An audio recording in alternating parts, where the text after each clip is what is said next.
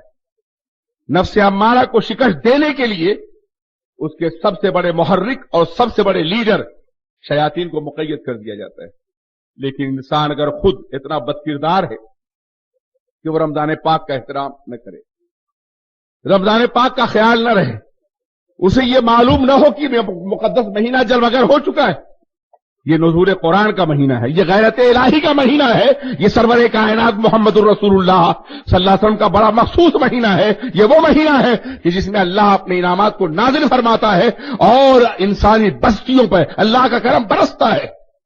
اس سے بے نیاز ہو کے اگر وہ رمضان کی بے حرمتی کرتا ہے تو اسی قدر زیادہ اللہ کی رحمت سے دور بھی کر دیا جاتا ہے، اتنا دور کر دیا جاتا ہے کہ ممکن ہے جس طرح سے ایک رمضان کی عزت کرنے والا، ایک رمضان کا احترام کرنے والا، ماہ رمضان کا، شہر رمضان کا احترام کرنے والا زندگی بھر اللہ کی نعمتوں کا حقدار بنا دیا جاتا ہے، اسی طرح سے ایک رمضان کی بے حرمتی کرنے والا زندگی بھر کے لیے ملعون بھی قرار دیا جا سکتا ہے۔ میں حدیث پاک عرض کروں، اللہ کے رسول تاجدار دو عالم صلی اللہ علیہ وسلم جمعہ کا خطبہ دینے کے لیے تشریف لے جا رہے ہیں، 3 زینوں کا منبر ہے، آپ پہلے زینے پہ قدم رکھتے تو کہتے ہیں اللہم آمین، دوسرے زینے پہ قدم رکھتے تو کہتے ہیں اللہم آمین، اور تیسرے زینے پہ قدم رکھتے تو کہتے ہیں اللہم آمین۔ صحابہ کو بڑی حیرت ہوئی کہ کوئی دعا کرنے والا نہیں ہے اور سرکار آمین فرما رہے ہیں۔ بعد میں صحابہ نے عرض کیا رسول اللہ آج آپ نے 3 مرتبہ آمین فرمایا، کہا ہاں، میں جو دیکھ رہا ہوں وہ تم نہیں دیکھ رہے ہو۔ میں نے پہلے زینے پہ قدم رکھا تو جبریل آیا اور کہا یا رسول اللہ جس کے ماں باپ بوڑھے ہوں وہ اپنے ماں باپ کی خدمت نہ کرے، وہ اللہ کی رحمت سے دور ہو جائے۔ تو میں نے کہا آمین۔ ترتیب میں فرق ہو سکتا ہے، جس دوسرے زینے پہ قدم رکھا تو جبریل نے کہا اور جس کے سامنے آپ کا نام لیا جائے اور وہ آپ پر درود نہ پڑھے صلی اللہ علیہ وسلم، وہ اللہ کی رحمت سے دور ہو جائے۔ تو میں نے کہا آمین۔ اور جب میں نے تیسرے زینے پہ قدم رکھا تو جبریل نے کہا یا رسول اللہ اور جس کو رمضان کا مہینہ ملے اور روزہ نہ رکھے وہ بھی اللہ کی رحمت سے دور ہو جائے۔ تو میں نے کہا اللہم آمین۔ تو اللہ کی رحمت سے دور ہونے ہی کا نام لعنت ہے نا۔ تو آپ اندازہ فرمائیں کہ یہ مقام دعا کس قدر اہتمام سے منتخب کیا گیا ہے۔ رمضان کا مہینہ مہینوں میں سب سے بہتر مہینہ ہے، جمعے کا دن دنوں میں سب سے بہتر دن ہے، خطبے کا وقت ساعتوں میں سب سے بہتر ساعت ہے، جبریل فرشتوں میں سب سے بڑے فرشتے ہیں اور محمد عربی انسانوں میں سب سے بڑے رسول ہیں۔ جمعے کے دن میں، خطبے کے وقت میں، رمضان کے مہینے میں جبریل دعا کر رہے ہیں اور رسول آمین کہہ رہے ہیں۔ بتاؤ یہ دعا کبھی رد ہو سکتی ہے؟ اس لیے جہاں یہ مقدس مہینہ انسانی زندگی میں حیرت انگیز تغیر پیدا کرتا ہے، انقلاب پیدا کرتا ہے، وہیں اس مہینے کی بے حرمتی کرنے والے خدا نہ کرے ہمیشہ کے لیے اللہ کی رحمتوں سے محروم بھی کر دیے جائیں گے یا جا سکتے۔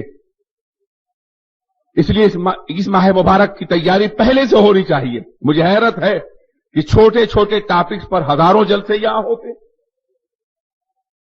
یہ جلسہ ہو رہا ہے عرس پاک کا، وہ جلسہ ہو رہا ہے نیاز کا، وہ جلسہ ہو رہا ہے فلاں کا، لیکن رمضان کے مہینے پر میں نے کوئی پوسٹر نہیں دیکھا کہ بامبے میں کوئی پوسٹر استقبال رمضان کے حوالے سے کوئی جلسہ منعقد کر رہا ہو، جبکہ یہ یاد دہانی کا بڑا عظیم موقع ہے کہ ایسے موقع پر اس شہر مبارک کے استقبال کے لیے پوری قوم اپنی پوری روحانی توانائیوں کے ساتھ تیار رہے، لیکن ہم نے کوئی جلسہ ہوتے ہوئے نہیں دیکھا۔ اس لیے میں نے اسے ممکن ہوتا ہو، میں تو چند دنوں کے لیے آتا ہوں، اس لیے میں نے بتایا کہ رمضان کے آنے سے پہلے ہمیں ذہنی طور پہ تیار ہونا چاہیے. اللہ کے رسول تاجدار دو عالم رجب اور شعبان ہی سے رمضان کی تیاری شروع فرما دیتے ہیں، ماہ رمضان کی. شعبان میں کبھی کبھی قدر کثرت سے روزے رکھتے تھے کہ ام المومنین فرماتی ہے کہ میں محسوس کرنے لگی تھی کہ کہیں رمضان کی طرح شعبان کا مہینہ بھی فرض نہ قرار دے دیا جائے. یہ اس ماہ مبارک کی تیاری کا اہتمام تھا، اس لیے کہ یہ ماہ مبارک قرآن پاک کے نزول کا مہینہ ہے، قرآن پاک کے انوار کا مہینہ ہے، اور قرآن پاک کے ذریعے سے زندگی میں انقلاب برپا کرنے کا مہینہ ہے. آپ کو معلوم ہے بزرگان دین اس کا اہتمام کتنا کرتے تھے.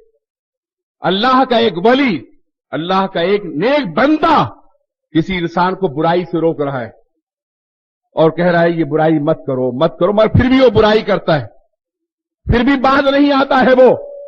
تو پھر اس کے بعد وہ دعا کرتا تھا کہ اے اللہ یہ میری باتوں سے باز نہیں آ رہا ہے، مرنے سے پہلے کم از کم اسے ایک رمضان کا مہینہ ضرور دے دینا. شاید اس وقت یہ نہیں مان رہا ہے، رمضان کی برکتوں سے اس کی زندگی بدل جائے.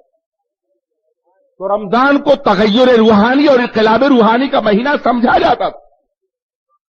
بزرگان دین کا یہ معاملہ تھا کہ رمضان پاک کے مقدس مہینے میں اس شہر مبارک میں وہ دیکھتے تھے کہ ایک انسان روزہ رکھ رہا ہے تو وہ کہتے تھے کہ رمضان پاک کے روزے کی قبولیت کا اندازہ کرنا چاہو تو رمضان پاک کے بعد کی زندگی دیکھو، ماہ رمضان کی بعد کی.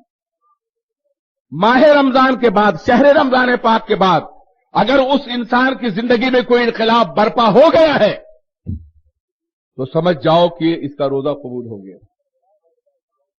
اور اگر رمضان پاک، ماہ رمضان پاک کے بعد اس کی زندگی میں کوئی انقلاب برپا نہیں ہوا بلکہ پھر اپنی پرانی برائیوں پہ لوٹ آیا ہے تو اللہ سے دعا کرو کہ پروردگار عالم اس انسان کو مرنے سے پہلے ایک مقبول رمضان کا مہینہ عطا فرما دے.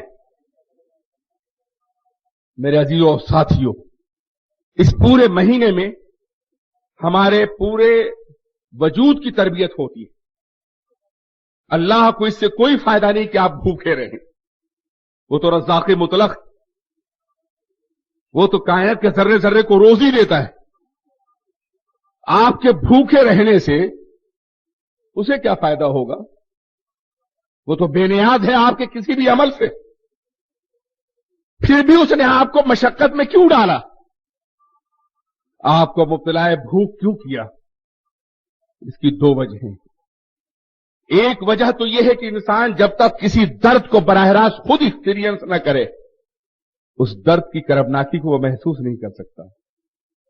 آج پوری دنیا میں بھوک کا علاج کیا جا رہا ہے، کوشش کی جا رہی بھوک کا خاتمہ ہو جائے، لیکن بھوک پھیلتی جا رہی ہے، بھوک کا دائرہ بڑھتا جا رہا ہے. آج دنیا کی متمدن قومیں، متمدن قوتیں اپنی تمام توانائیاں صرف کر رہی ہے کہ دنیا سے بھوک مٹ جائے. ہزاروں نظام تشکیل دیے جا رہے ہیں، قوانین بنائے جا رہے ہیں، رفاہی نظام اور ویلفیئر کے نظام تشکیل دیے جا رہے ہیں، مگر پہلے بھوک گھروں میں ہوتی تھی، محلوں میں ہوتی تھی. اب تو پورا کا پورا بر اعظم بھوکا نظر آتا ہے. افریقہ کو دیکھ لیجیے، وہاں بھوک صرف گھروں میں نہیں ہے، بر اعظم پورے ملک بھوک کی لپیٹ میں ہے اور تڑپ رہے ہیں اور دانے دانے کے محتاج ہیں. آج جب ایک لقمہ ضائع ہوتا ہے تو ضمیر کہتا ہے کاش یہ ضائع ہونے والا لقمہ ایتھوپیا کے کسی غریب بچے کے حلق تک پہنچ جاتا. آج ہم عیاشیاں کرتے ہیں، اپنا سرمایہ ضائع کرتے ہیں، برائیاں کرتے ہیں تو ہمیں ایک لمحے کے لیے بھی خیال نہیں آتا کہ حبشہ وہ ملک ہے کہ جو سب سے پہلا مزیف ہے اسلام کا، سب سے پہلا میزبان ہے مسلمانوں کا. ایتھوپیا وہ پہلا ملک جس نے سب سے پہلے اسلام کی میزبانی کی، جس نے ہجرت مدینہ سے پہلے ہجرت کرنے والوں کو اپنے دامن میں پناہ لی ہے.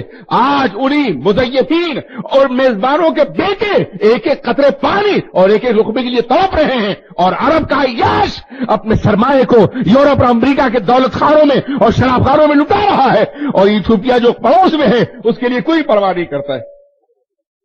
ایتھوپیا میں کرسچین مشنریاں غلہ لے کر کے ایمان خرید رہی ہیں، سرمایہ لے کے جاتی اور ایمان خریدتی. پہلے وہ کمیونسٹ ہوئے اور اب کرسچین ہو رہے ہیں.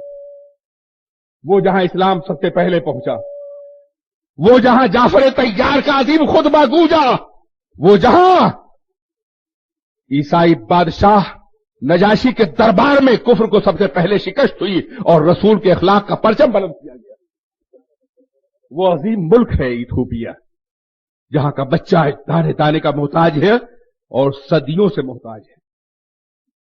جب تک اسلام نظام حیات کی حیثیت سے رہا وہ خوشحال رہا، اس کی زمین سونا اگلتی رہی، وہ دوسروں کو پناہ دیتا رہا. پھر کمیونزم آیا، اس نے اسلام کا نشہ اتار دیا اور اب دوسرے ازمہائے باطل اسے تباہ کر رہے ہیں. افریقہ میں جہاں جہاں تباہی آئی ہے، سوکھا ہے، یہ سب مین میڈ انسانوں کا بنایا ہوا مین میڈ ہے. ان کا اپنا نہیں. وہ زمینیں پہلے بھی ویسی تھی، بارش پہلے بھی کم ہوتی تھی، مگر پہلے وہاں خانہ جنگی نہیں تھی، گھر میں لڑائی نہیں تھی. پہلے بیرونی قوتوں نے انہیں لڑایا. 8-8, 9-9, 10-10 سال سے وہ اسلحے ایک دوسرے کے خلاف اٹھائے ہوئے ہیں، جنگلوں میں گھوم رہے ہیں، اور جہاں کی اولاد اسلحے اٹھا لے وہاں کی زمین بنجر ہو جاتی ہے. وہ بنجر ہو گئے. پہلے انہیں مصنوعی بھوک میں مبتلا کیا گیا اور اب خیرات دے کے ایمان چھینا جا رہا ہے. اور عرب کا عیاش اپنی دولت امریکہ اور سوئٹزرلینڈ اور برطانیہ کے یہودی بینکوں میں جمع کر کے انہیں فائدہ پہنچا رہا ہے اور شراب خانے اور زنا کے اڈے خرید رہا ہے. ابھی کچھ دنوں پہلے برطانیہ میں یہ ہوا تھا کہ لندن کا زو بند کر دیا گیا، چڑیا گھر، اس لیے کہ اس کو افورڈ نہیں کر رہی ہے. لندن کی جو کونسل ہے وہ افورڈ نہیں کر پاتی، بڑا خرچ ہے، اسے بند کر دیا جائے. تو عرب کے ایک شیخ صاحب نے فوراً اعلان فرمایا کہ ہم سارا خرچ دیں گے، انہیں بند مت کرو. مجھ سے پوچھا گیا اس کی ضرورت کیا تھی؟ یعنی عرب کے اس شیخ صاحب نے یہ کروڑوں ڈالر لندن کے بندروں پہ خرچ کرنے کا فیصلہ کیوں کیا؟ میں نے کہا افسوس کرنے کی بات نہیں ہے، ہر قوم اپنی برادری کا خیال رکھتی ہے، ان کو بھی ذرا احساس ہو گیا ہوگا. میرے عزیزوں اور دوستوں، جہاں ہماری بچیوں کے سروں پر چادر نہیں ہے، ان کی عزتیں سلب کی جا رہی ہے دنیا کے مختلف گوشوں میں، جہاں بوسینیا کے بچے جو اسی زمانے میں وہی دور تھا کہ ایک ایک دانے کے محتاج تھے، وہیں عرب کے شیوخ جو ہے چڑیا گھر بچا رہے ہیں اور رقم اس لیے وقف کر رہے ہیں کہ بعض دریاؤں کے کنارے جو مچھلیاں خوبصورت ہیں ان کو اتنے زمانے تک باضابطہ غذا فراہم کی جائے. یہ بے ضمیری کا عالم ہے. آج یہ جو نیا منصوبہ ہے کرسچینٹی کا کہ 20ویں صدی میں 21ویں صدی میں پورے مسلم افریقہ کو کرسچین افریقہ میں بدلنا ہے، اس کے لیے انہوں نے 2 نقشے تیار کیے. ایک نقشہ تو یہ ہے کہ جن جن ملکوں میں کرسچین بس رہے ہیں ان کرسچین کو بغاوت سے آمادہ کیا جائے اور ملک کو تقسیم کر دیا جائے. سوڈان میں یہی ہو رہا ہے اور دوسرے مقامات پہ یہی ہو رہا ہے. انڈونیشیا میں، ملیشیا میں یہی ہو چکا ہے، علیحدہ مملکت بنا دی گئی، وہاں بھی یہی ہو رہا ہے. اور دوسرا طریقہ یہ ہے کہ انہیں خانہ جنگی مبتلا کر کے بھوک پیدا کی جائے اور پھر غلے اور دولت کے بدلے میں ان کا ایمان سلب کر لیا جائے.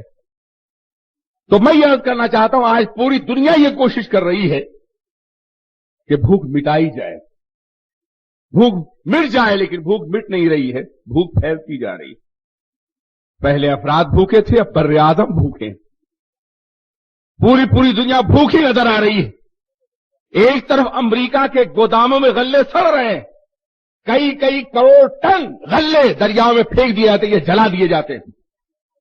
امریکہ اعلان کرتا ہے کہ اس سال ہمارے فارمرز گندم نہ پیدا کریں، ہمارے پاس رکھنے کی جگہ نہیں ہے، ان کا نقصان ہم اپنے خزانے سے پورا کریں گے. اور دوسری طرف دنیا کے دوسرے علاقے ایک ایک دانے گندم کے محتاج. پتہ یہ چلا کہ مشیت ظالم نہیں ہے، مشیت نے دنیا کو اس کی ضرورت کے مطابق ہر چیز دی ہے، غلہ بھی دیا ہے، سرمایہ بھی دیا ہے. انسان نے اس کی غلط تقسیم کی ہے جس سے یہ نقصان پہنچ رہا ہے. یہ غلط تقسیم ہے انسانوں کی. میرے عزیزوں اور میرے دوستوں، اللہ تبارک و تعالی نے مسلمانوں پہ 1 مہینے کا روزہ فرض قرار دیا. کیوں فرض قرار دیا؟ اس لیے کہ بھوک کا علاج وہ کر رہے ہیں جنہیں خود معلوم نہیں کہ بھوک کیا ہے، مگر رمضان کے مہینے میں غریب بھی بھوکا رہے، سرمایہ دار بھی بھوکا رہے، مزدور بھی بھوکا رہے، مالی بھی بھوکا رہے، عوام بھی بھوکی رہے، تاجدار بھی بھوکا رہے، تاکہ ایک مہینے کے اختیاری بھوک کی وجہ سے وہ جان سکے کہ کسی مجبور کی سال بھر کی اضطراری بھوک کا کیا عالم ہوتا ہوگا۔ یہ مہینہ جذبہ ہمدردی پیدا کرتا ہے، یہ مہینہ انسانیت کی قدروں کو اجاگر کرتا ہے، یہ مہینہ انسان کو انسان سے محبت کرنے کا سلیقہ سکھاتا ہے، یہ مہینہ انسانی تربیت کے لیے بڑا عظیم ہے۔ اور دوسری خصوصیت یہ ہے کہ اس مہینے میں انسان کی اپنی روح تربیت یافتہ ہوتی ہے۔ روزہ اس کا نام نہیں کہ آپ صرف بھوکے رہیں، بلکہ روزہ پورے وجود کے ساتھ رکھا جاتا ہے۔ آپ آنکھوں سے روزہ رکھیں، آپ کانوں سے روزہ رکھیں، آپ زبان سے روزہ رکھیں، آپ کا ہاتھ بھی روزہ دار ہو، آپ کا دل بھی روزہ دار ہو، آپ کا معدہ بھی روزہ دار ہو اور آپ کا قدم بھی روزہ دار ہو۔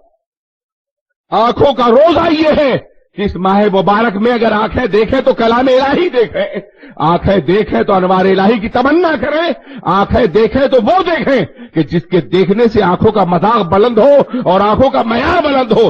آنکھیں گناہ نہ دیکھیں، ٹی وی پہ فلمیں نہ دیکھیں، برے مقامات نہ دیکھیں اور چیزوں کا جائزہ نہ لیں، آنکھوں سے برائیاں نہ دیکھی جائیں، ہمیشہ اچھائیاں دیکھی جائیں۔ یہ آنکھوں کا روزہ ہے۔ منہ کا روزہ یہ ہے کہ آپ کوئی حرام چیز نہ کھائیں، اور زبان کا روزہ یہ کوئی کلمہ ناپسندیدہ آپ کی زبان پر نہ آنے پائے۔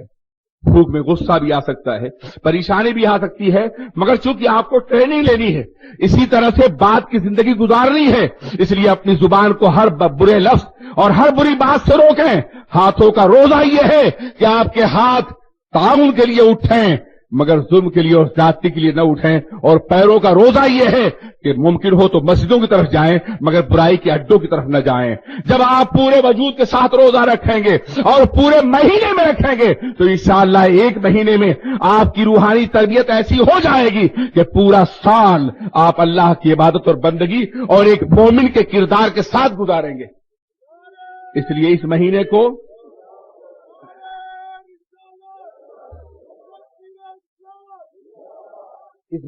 خالص اسپرچول ٹریننگ یا روحانی تربیت کا مہینہ سمجھ کے گزاریں، اور کوشش کریں کہ اپنے بچے جو بعض محرومیوں کا شکار ہے، میں جانتا ہوں یہ جو گلیوں میں وہ جو کرکٹ کھیلتے ہیں انہیں دیکھ کے مجھے غم بھی ہوتا ہے اور افسوس بھی ہوتا ہے۔ غم اس لیے ہوتا ہے، افسوس اس لیے ہوتا ہے کہ یہ محروم ہیں ان جگہوں سے جہاں بیچارے آزادی کے ساتھ کھیل سکتے، یہ مجبور کر دیے گئے ہیں کہ اپنے باپ دادا اور پردادا کی بنائی ہوئی گلیوں ہی میں رہیں۔ ان کے پاس کوئی فیلڈ نہیں ہے، ان کے گھر کے سامنے کوئی میدان نہیں ہے، یہ غریب بچے آزاد فضاؤں میں سانس نہیں لے سکتے، اس لیے گلیوں ہی میں اپنے ذوق کی تسکین کر لیتے ہیں۔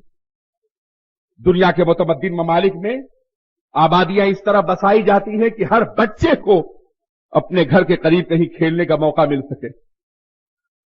یہاں بھی بعض آبادیاں ایسی ہوگی جہاں یہ اہتمام ہوگا، مگر مسلمان دن بدن غربت کی پستیوں میں گرتا چلا جا رہا ہے، اور یہ منصوبہ ہے کہ مسلمانوں کو اتنا غریب بنا دو کہ یہ تیسرے طبقے اور لیبر کلاس سے اوپر نہ اٹھ سکے۔ اس کے لیے آپ ان گلیوں میں رہتے ہیں، یہ آپ کی مجبوری ہے۔ اب اگر ہمارے بچے گلیوں میں کھیلتے ہیں تو بچے تو کھیلنا چاہتے ہیں، یہ تو ان کی فطرت کا حصہ ہے، وہ تو کھیلیں گے۔ ہم اگر ان کے لیے کوئی پارک فراہم نہیں کر سکتے، کھیل کا میدان، ان کے فزیکل فٹنس کے لیے ہم کوئی لیزر کا سامان فراہم نہیں کر سکتے تو گلیوں میں تسکین دیں گے وہ، لیکن اس کی ٹائم کا خیال رکھنا ہوگا ہمیں۔ یہ کیسے ممکن ہے کہ جو رات آرام کے لیے ہے اور دن کام کے لیے ہے، بچے صبح اسکول جانے والے ہیں، رات کو گلیوں میں کیسے کھیلتے ہیں؟ کیا ان کے پاس ہوم ورک نہیں ہے؟ کیا ان کے پاس اسکول کا سامان نہیں ہے؟ کیا ان کے پاس کرنے کا کوئی عام کام نہیں ہے؟ یہ گلیوں میں کیوں نظر آتے ہیں؟ اور ہماری ہی گلیوں میں کیوں نظر آتے ہیں؟ مسلمانوں کی گلیوں میں، معافی یہ بات تلخ ہے لیکن کیوں نظر آتے ہیں یہ بچے؟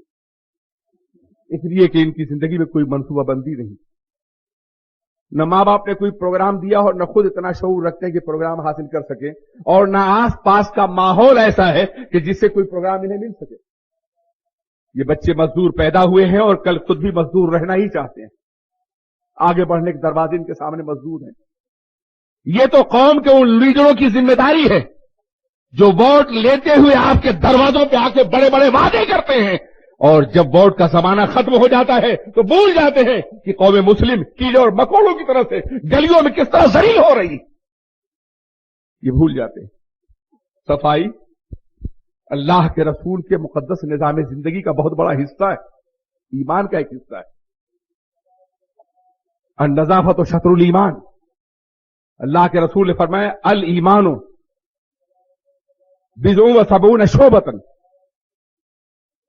ادناها اماطۃ الاذى عن طریق۔ اللہ کے رسول نے فرمایا کہ ایمان کے کچھ اوپر 70 حصے ہیں، اور اس کا ایک حصہ یہ بھی ہے کہ راستے سے کسی تکلیف دہ شے کا ہٹا دیا جانا۔ آج مسلمانوں کی گلیاں اتنی گندی کیوں نظر آتی ہیں؟ یا تو ہمارا ذوق نظافت مردہ ہو چکا ہے، یا ہمارے پاس اتنے وسائل نہیں کہ ہم یہ کر سکیں۔ تو میں عرض کرنا چاہتا ہوں، ان گلیوں میں، گندی گلیوں میں کھیلنے والے بچے مستقبل میں کیا بننے والے ہیں یہ آپ بھی جانتے اور ہم بھی جانتے ہیں۔ لیکن یہ کھیل اگر ہوتا بھی ہے ہم روک نہیں سکتے، تو اس کے لیے ٹائمنگ ہونی چاہیے، ان کے پڑھنے کا وقت ہونا چاہیے، ان کے سونے کا وقت ہونا چاہیے، کچھ وقت کھیلنے کا بھی دے دیا جائے۔ لیکن یہ رمضان کا پورا مہینہ پوری رات کیرم بورڈ کھیل کر کے اور کرکٹ کھیل کر کے کیا اپنی روح کے قطر کا اہتمام نہیں کر رہے ہیں؟ یہ سنا ہے ننھے ننھے بچے نہیں بلکہ بڑے بڑے لوگ بھی کھیلتے ہیں۔ ایک جشن کی سی کیفیت ہوتی ہے، شب بیداری اچھی بات، رمضان پاک کے مہینے میں روشنی کا بڑھا دینا اچھی بات ہے، لیکن خدا را اس کو عبادت میں گزارو، روح کی تربیت میں گزارو، قرآن پاک کی تلاوت میں گزارو، ذکر کی محفلوں میں گزارو، اللہ کے خوف میں گزارو، تقویٰ کے امپروومنٹ کرنے میں گزارو، تقویٰ کو باضابطہ اپنے ضمیر کے اندر جگو دو اور اللہ کی خشیت کو اپنے قلب کے اندر بٹھا لو۔ بچوں کو سختی سے مت منع کرنا، تقریر کا یہ مطلب نہیں کل سے آپ ڈنڈا لے کے کھڑے ہو جائیں، یہ غیر نفسیاتی طریقہ ہے۔ آپ بچوں کو سمجھائیں کہ بیٹے یہ رمضان کا مہینہ، چلو مسجد میں قرآن پاک کی تلاوت کرو، اللہ کی عبادت کرو، روزے کا خیال رکھو۔ اگر تم نے ٹی وی میں بیٹھ کر کے یا کیرم بورڈ کھیل کر کے تم نے روزے کا زمانہ گزار دیا تو ممکن ہے کہ پھر دوبارہ یہ روزہ میسر نہ آئے۔ قسم خدا کی، جب روزہ رخصت ہوتا ہے، رمضان پاک کا زمانہ آتا ہے تو مسرتوں کا اجالا ہے جو قلب پہ اترتا ہے، لیکن جب روزہ رخصت ہوتا ہے تو آنکھوں سے آنسو جاری ہو جاتے ہیں کہ اللہ پتہ نہیں اب یہ مقدس مہینہ پھر ملے گا یا نہیں ملے گا، اگر نہ ملنے والا ہو تو اے اللہ اس روزے کو ضرور قبول کر لینا۔ ماہ مبارک جب اگر ہونے والا ہے، اس کی عبادت کے لیے، اس کی پاکیزگی اور نظافت کے لیے خود کو تیار کر لیجئے، اور گلیوں میں کھیل اور تماشے کو بند کر کے عبادت کا ماحول پیدا کیجئے۔ اللہ ہم سب پہ اپنی رحمتیں اور برکتیں نازل فرمائے۔ وما علینا الا البلاغ۔ یہ پیشکش ہے رضا انٹرپرائزز کی۔ ہمارا پتہ ہے رضا انٹرپرائزز، دکان نمبر 3، چھوٹا سوناپور، نزد اکبر پیر بھائی کالج، مولانا شوکت علی روڈ، ممبئی نمبر 8۔ ٹیلی فون نمبر 23091629۔